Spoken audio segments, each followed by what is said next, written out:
നമസ്കാരം.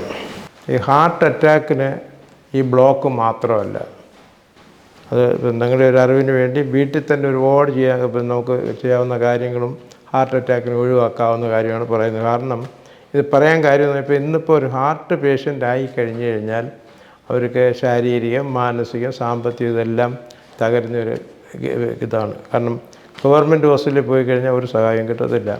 പിന്നെ പ്രൈവറ്റ് ഹോസ്പിറ്റലിൽ പോയി കഴിഞ്ഞ് കഴിഞ്ഞാൽ അവർ നോക്കുന്നത് പൈസ ഉണ്ടെങ്കിലും ഇല്ലെങ്കിലും ഒരേ ട്രീറ്റ്മെൻറ്റ് പ്രോസസ്സ് അവർ പറഞ്ഞു കൊടുക്കും.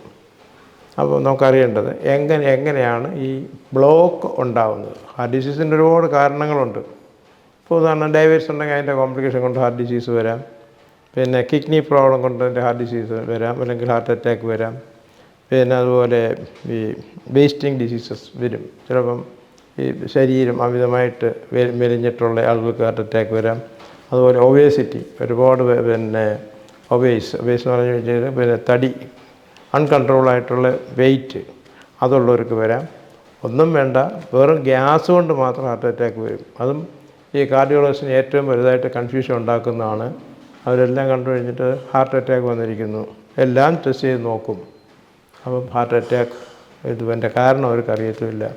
അതിൻ്റെ കാരണം എന്ന് പറഞ്ഞു കഴിഞ്ഞാൽ ഈവൻ ഗ്യാസ് കൊണ്ടുവരും ഹാർട്ട് അറ്റാക്ക് വരും. പക്ഷേ അതിന് ഡയഗ്നോസ് ചെയ്യാനോ കണ്ടുപിടിക്കാനോ ഒന്നും മറ്റു മാർഗ്ഗങ്ങളൊന്നുമില്ല. പിന്നെ നമ്മൾ ഗ്യാസിനെ കൺട്രോൾ ചെയ്യുക എന്നുള്ളതേ ഉള്ളൂ. എന്ന് പറഞ്ഞു കഴിഞ്ഞാൽ നമ്മുടെ ഡൈജസ്റ്റീവ് സിസ്റ്റം, ദഹനേന്ദ്രിയത്തിൻ്റെ പ്രോബ്ലം കൊണ്ടുണ്ടാകുന്ന കാര്യങ്ങൾ കൊണ്ടും ഹാർട്ട് ഡിസീസ് വരാം, ഹാർട്ട് അറ്റാക്ക് വരാം. പിന്നെ അതുപോലെ മലബന്ധം, ഈ മലബന്ധം ഉണ്ടെങ്കിൽ ഹാർട്ട് അറ്റാക്ക് വരാം. കാരണം അതുപോലെ ഒരുപാട് കാര്യങ്ങൾ. പിന്നെ അതുപോലെ stress can kill A person എന്നാണ് പറയുന്നത്. അപ്പോൾ അങ്ങനെ വേണമെന്നുണ്ടെങ്കിൽ ഹാർട്ട് അറ്റാക്ക് വരാം.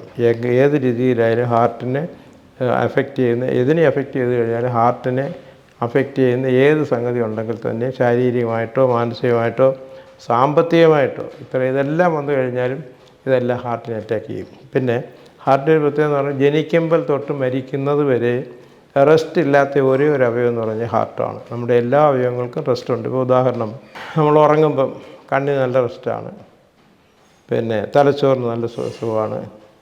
തലച്ചോറിൻ്റെ ഒരു കാര്യം, ഒരു പ്രത്യേകത എന്ന് പറഞ്ഞു കഴിഞ്ഞാൽ ഇത് കൂടുതലൊന്നും ഈ പിന്നെ ശ്രദ്ധിക്കുന്നത് ഒരു 10 മിനിറ്റ് കൂടുതലും പിന്നെ ബ്രെയിൻ വർക്ക് ചെയ്യത്തില്ല. വർക്ക് ചെയ്യുന്നത് എങ്ങനെ യഥാർത്ഥ ശ്രദ്ധ അവർക്ക് കേന്ദ്രീകരിക്കത്തില്ല. പിന്നെ എല്ലാം ഇത് പോയി. അപ്പോൾ അതിനെയും എല്ലാം കൺട്രോൾ ചെയ്യുന്നത് ഹാർട്ടാണ്. അപ്പോൾ ഹാർട്ടിൻ്റെ ഒരു പ്രധാന ഫങ്ഷൻ എന്ന് പറഞ്ഞു കഴിഞ്ഞാൽ നമ്മുടെ ശരീരത്തിൻ്റെ ഓരോ സെല്ലുകളിലും അതിനെ ആഹാരം കൊടുക്കുക എന്നുള്ളതാണ്. To nourish each and every cell of the body എന്നുള്ള ഇത് മുഖേനയായിട്ട് പറഞ്ഞെങ്കിൽ തന്നെയും ഇനി ഹാർട്ട് ബ്ലോക്ക് എങ്ങനെ ഉണ്ടാകുന്നത് പറയാം.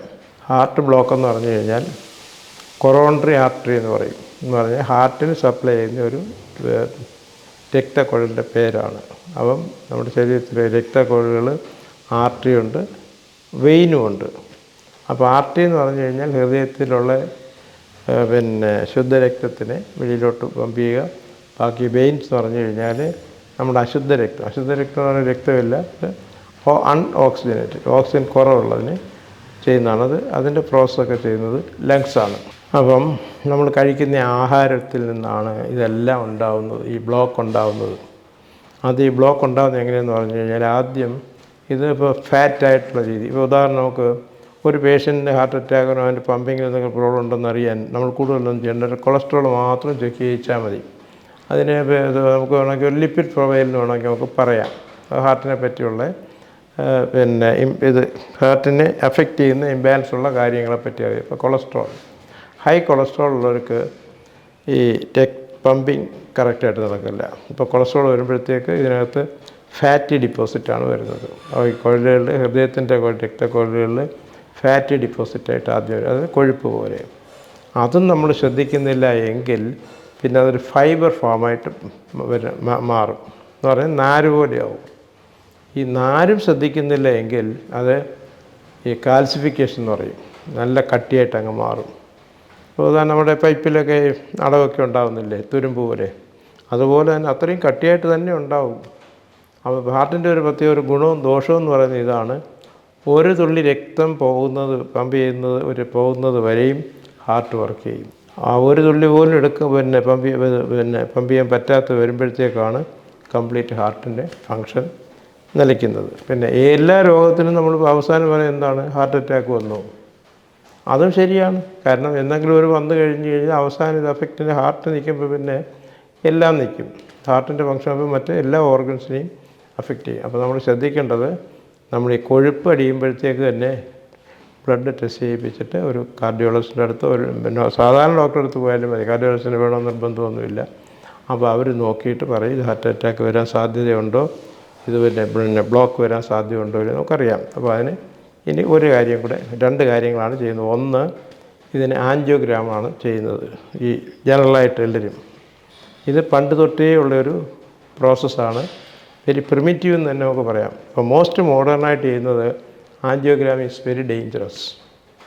അപ്പോൾ ആൻജിയോഗ്രാം ഒഴിവാക്കിയിട്ട് അതിന് പകരം ചെയ്യുന്നത് ഹാർട്ട് സ്കാൻ എന്ന് പറയും. ആ സ്കാൻ ചെയ്ത് കഴിഞ്ഞ് കഴിഞ്ഞാൽ ഹാർട്ടിൻ്റെ ഒരു 10-20 ഫങ്ഷൻ അറിയാം, ബ്ലോക്ക് അറിയാം, പിന്നെ അറ്റാക്ക് സാധ്യത വരെ അറിയാൻ സാധിക്കും. പിന്നെ അതുമല്ല ഈ ഓക്സിജൻ ലെവൽ എത്രയൊക്കെയാണെന്ന് അറിയും.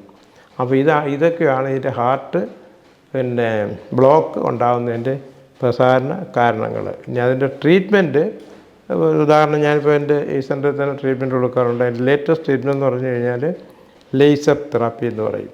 അത് ആ ബ്ലോക്കിനെ അലിയിച്ച് കളയുന്നൊരു പ്രോസസ്സാണ്. പിന്നെ ഇതേപ്പറ്റി കൂടുതലായിട്ട് അറിയണമെങ്കിൽ വൈകിട്ട് ഒരു 7 മണിക്ക് ശേഷം എന്നെ വിളിച്ചു കഴിഞ്ഞാൽ ഇതിൻ്റെ എല്ലാ ഡീറ്റെയിൽസും പറഞ്ഞു തരുന്നതാണ്.